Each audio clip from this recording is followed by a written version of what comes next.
धोंडोपंत जोशी इथेच राहतात ना? आत येऊ का पंत? अचानक आले म्हणजे? अहो कारणच तसं आहे, लग्नाची पत्रिका द्यायला आलीये. लवकर करताय म्हणजे? अहो तुम्ही पण ना पंत, तुम्ही म्हणजे अगदी हे आहात. अहो वाटत नसलं तरी झालंय हा माझं लग्नाचं वय. कोणाबरोबर काय विचारता? मधू बरोबर.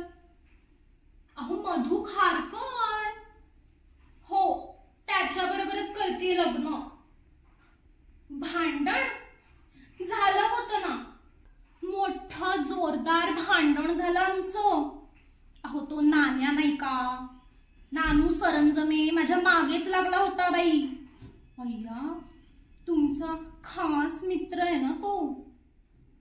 नानू सरंजमे माझ्या मागेच लागला, मला म्हणे नाटकाला ये, नाटकाला ये, नाटकाला ये. मग वेळ निभवायला म्हणून मी म्हणलं येते. तर मधू चिडला माझ्यावर. मधू म्हणे तू त्या नाण्याच्या नाटकाला जाणार असशील तर मी पण सुलू बरोबर मेट्रोला जातो. आणि तो गेला ना त्या ढेबऱ्या सुलू बरोबर. मग मी पण खूप चिडले, खूप रडले. माहितीये पण माझी एवढी हालत झाली, मी काय सांगू तुम्हाला. मग मी पण म्हणलं हवं तर धोंडोपंत जोशांबरोबर मेट्रोला जाईन, पण मधू तुझ्या बरोबर येणार नाही हो. अय्या तुम्हाला वाईट वाटलं का हो? नाही म्हणजे मी ते असंच म्हटलं, पण मधूला नंतर राग आला.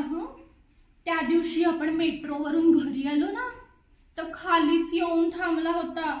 खूप विनवण्या केल्या. मग तो म्हणे असं पंतांचं कात्रज केलेलं मला काही आवडलं नाही, तू जा आणि पहिले सॉरी म्हणून ये.